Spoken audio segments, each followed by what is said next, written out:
All right, listen up. This is an urgent Code Ninja security advisory. We are tracking an active threat and time is not on our side.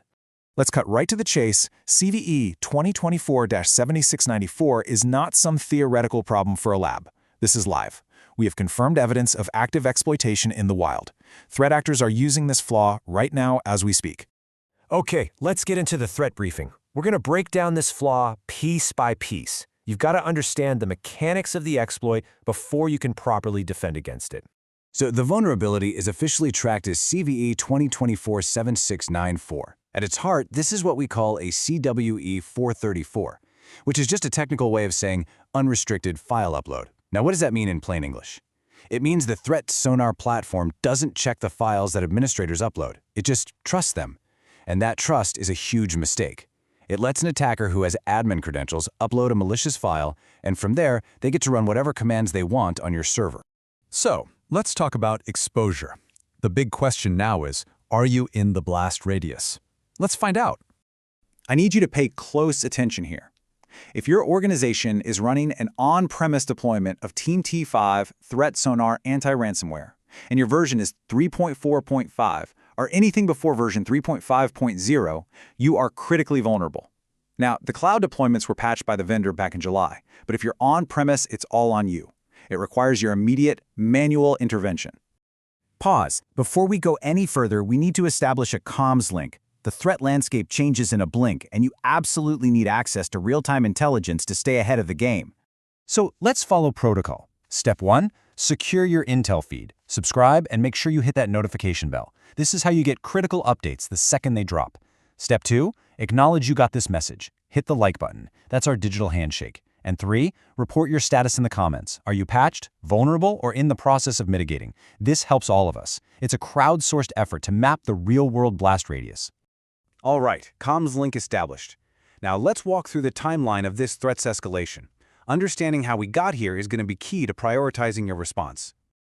So look at this. The vendor put out a hotfix way back in mid-July 2024. But the whole game changed on February 17, 2026. Why? That's the day CISA, the U.S. Cybersecurity and Infrastructure Security Agency, added this flaw to its KEV catalog.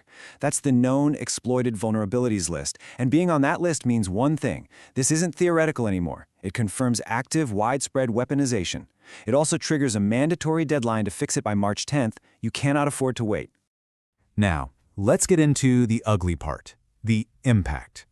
The potential for total system compromise here is extremely high. So let's be clear about what's at stake.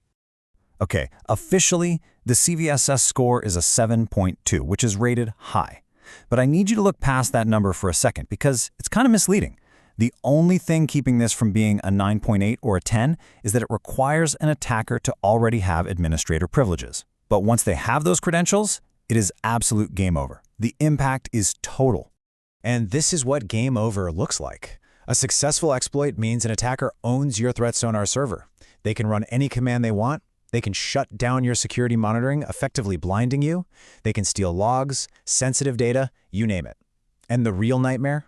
They can use that server's trusted position inside your network to pivot and move laterally, getting deeper into your systems. They can literally turn your shield into their sword. We've defined the threat. We've assessed the impact. Now it's time for the counteroffensive. Your directive is simple: patch and harden, and you need to start immediately. These are your primary orders. They are not negotiable. Number 1, upgrade to version 3.5.0 or a later version. This is the cleanest, most direct path to fixing this. 2, if for some reason you can't do a full upgrade right away, you need to apply the vendor's hotfix 2024-0715. And 3, if you can't do either of those things, the CISA directive is crystal clear. You have to discontinue using the product. Turn it off. Look, I know patching isn't always instant, so if you can't patch this very second, here's what you need to do right now as compensating controls. First, lock down that admin user interface. Restrict all access to internal VPNs and a very strict IP allow list. Second, enforce MFA on every single admin account, no exceptions. And third, use network segmentation to isolate the ThreatSonar server. Wall it off, so even if it gets compromised, it can't be used as a beachhead to attack the rest of your network. So, you might be asking, why are we doing this so publicly? It's simple. This kind of coordinated vulnerability disclosure, it forces a fix. But more importantly, you, the people on the front lines, you need this intel now to protect your perimeter. That's the whole point. That's the full briefing. You have your directives. It's time to execute. Stay secure.